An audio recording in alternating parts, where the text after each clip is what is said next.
देखो आपका example number 1 है बच्चे, इसी आर्टिकल पे बेस्ड बिल्कुल इजी सा क्वेश्चन है। Elastic string of natural length 12, तो हमारे पास क्या है, एक इलास्टिक स्ट्रिंग है OA जिसकी नेचुरल लेंथ है 12, can just support a certain weight when it is stretched till it end 3L। वो ये कह रहा है कि जब हमारे पास क्या है, हमने O पॉइंट से जब B पॉइंट तक स्ट्रेच किया ना, उसकी लेंथ है 3L।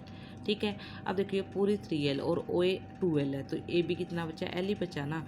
फिर ये कह रहा है कि हमारे पास can just support a certain weight when it stretch till it, वो कह रहा है जब हमने 3L लेंथ तक उसको स्ट्रेच किया ना, उसके ऊपर कोई भी एक वेट हमारे पास क्या है, हैंग कर रखा है। वेट किसके इक्वल होता है, mg के। One end of the string is now attach to a point on a smooth, और एक पॉइंट को तो हमने फिक्स कर दिया। ठीक है, and the same weight is attach to the, और हमारे पास जो बी पॉइंट है ना, उसके ऊपर एक वेट को हमने क्या कर दिया, अटैच कर दिया। वेट किसके इक्वल होता है, mg के। तो ये क्या कहना चाह रहा है, attach to the other end prove that if the weight is pull to any distance and let go. अब वो कह रहा है कि अगर मान लो मैं वेट को कुछ डिस्टेंस तक खींचूँ, उसको वापस से छोड़ दूँ, द स्ट्रिंग विल स्लैक, वो स्ट्रिंग क्या हो जाएगी, स्लैक हो जाएगी, और वो कितना टाइम लेगी, इतना। अब देखो मैंने मान लिया कि जो हमारे पास m क्या है, मास है, जो हमने वेट स्ट्रेच हैंग कर रखा है, स्ट्रेच कर रखा है। ठीक है, नेचुरल लेंथ क्या थी, 2L थी, स्ट्रेच लेंथ क्या है, 3L है। तो एक्सटेंशन कितनी हुई, अब देखो नेचुरल 2L थी, एक्सटेंड करके 3L होगी, तो हमारे पास एक्सटेंशन कितनी हुई, तो L हुई।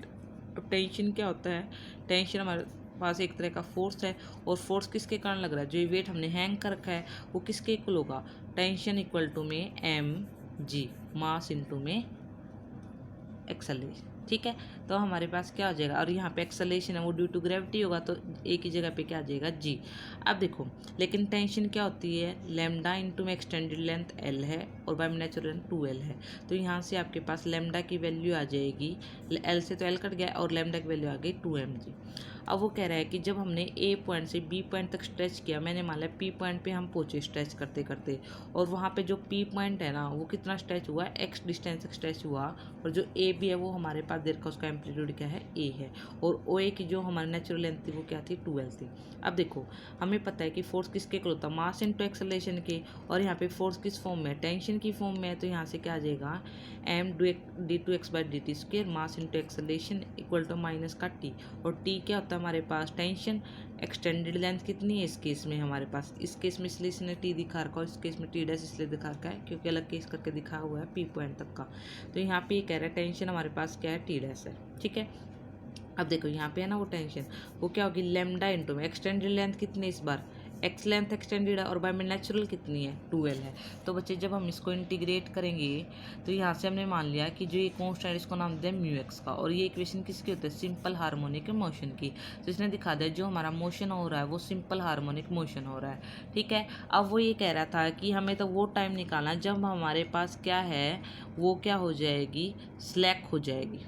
ठीक है, the string will become slack. अब वो स्लैक कब होगी, जब आपने A पॉइंट से B पॉइंट तक छोड़ा, और जब B से B पॉइंट तक स्ट्रेच करने के बाद जब आप उसको छोड़ देते हो, तो वो क्या हो जाएगी, स्लैक हो जाएगी। यानी कि हमें B to A तक का टाइम निकालना है, क्योंकि B पॉइंट से जब आप A पॉइंट से आपने स्ट्रेच कर B तक, और B पॉइंट से जब आप उसको छोड़ दोगे स्ट्रिंग को, तो वो क्या हो जाएगी, स्लैक हो जाएगी, सिकुड़ जाएगी।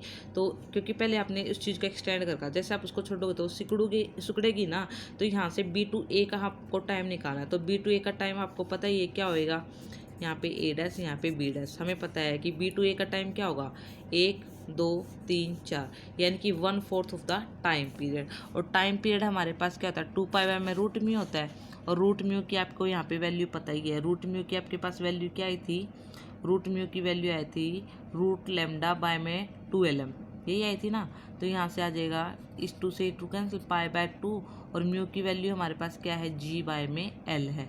ठीक है, रूट म्यू चाहिए, तो रूट म्यू की क्या आ गई, रूट g बाय में l। रूट l तो ऊपर चला गया, रूट g नीचे आ जाए। तो ये था आपका फर्स्ट एग्जाम्पल।